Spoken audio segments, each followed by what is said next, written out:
जो मुस्कुरा रहा है उसे दर्द ने पाला होगा, जो चल रहा है उसके पाँव में छाला होगा। बिना संघर्ष के इंसान चमक नहीं सकता, जो जलेगा उसी दिए में उजाला होगा।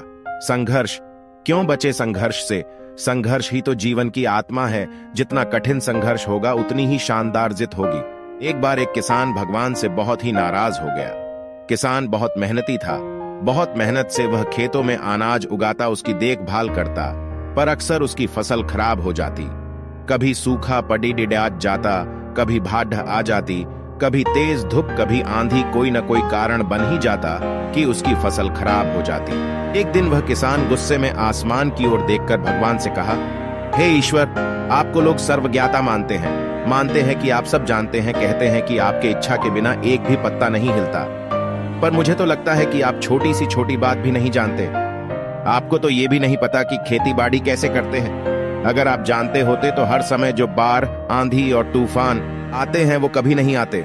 आप नहीं जानते कि कितना नुकसान उठाना पड़ता है हम किसानों को। यदि आप मेरे हाथ में यह शक्ति दे दे कि जैसा मैं चाहूं वैसा मैं मौसम कर दूं, फिर आप देखना मैं अन्न के भंडार लगा दूंगा। भगवान इस किसान के तीखे वाक्य सुनकर मुस्कुरा रहे थे और वह किसान के सामने प्रकट होकर बोले, मैं आज से तुझे यह शक्ति देता हूं। अपनी खेतों पर तुम्हारी जैसी इच्छा ही तुम वैसा मौसम कर दोगे। मैं बिल्कुल भी दखल नहीं दूंगा। तुम्हारी इच्छा से सब कुछ होगा। किसान बहुत खुश हो गया। किसान ने गेहूं की फसल अपनी खेतों में बोई। जब उसे लगा कि खेतों को धूप चाहिए तो खेतों को धूप मिले, जब पानी बरसना चाहिए तभी पानी बरसा। आधी, तूफान, बाढ़, कुछ भी उसने अपने खेतों पर आने नहीं दिया। किसान के खेत में इस वर्ष ऐसी फसल हुई जैसी कभी नहीं हुई थी। हरी भरी लहलहाती फसल।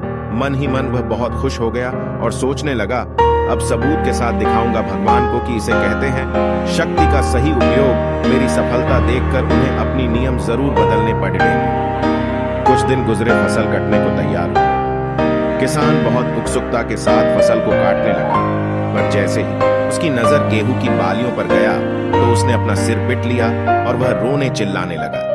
गेहूं की एक भी बाली के अंदर गेहूं का दाना नहीं था। सारी बालियां अंदर से खाली थी। किसान बहुत दुखी हो गया।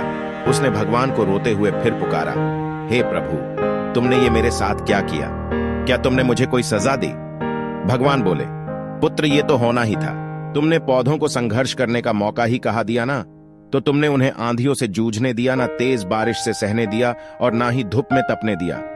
एक भी चुनौती का सामना तुमने उन्हें नहीं करने दिया। इसीलिए सारे पौधे अंदर से खोखले रह गए। जब आंधी, तूफान, तेज बारिश और धूप पड़ी डिडती है, तभी ये पौधा अपने अस्तित्व को बचाने के लिए संघर्ष करते हैं और इसी संघर्ष से एक बल पैदा होता है जिसमें शक्ति होती है, ऊर्जा होती है। और यही ऊर्जा पूर्ति तेरे गेहूं के दानों की तरह जो नहीं फूटी, तूने उन्हें कठिन परिस्थितियों से गुजरने ही नहीं दिया जहां उनके अस्तित्व का जन्म होता। सारे बालियां इसीलिए खाली है।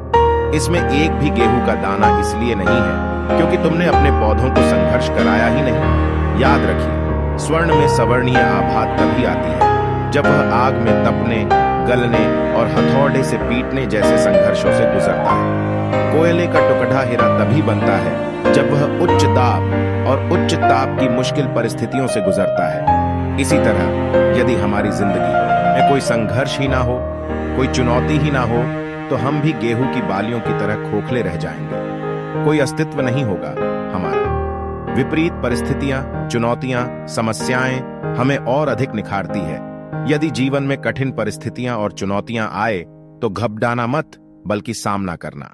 विश्वास करना कि आप और अधिक निखर जाओगे और अधिक मजबूत बन जाओगे। किसी ने कितना सही कहा है, जिंदगी जीना आसान नहीं होता, बिना संघर्ष कोई महान नहीं होता। जब तक ना पड़े हथौड़े की चोट, तब तक पत्थर भी भगवान नहीं होता।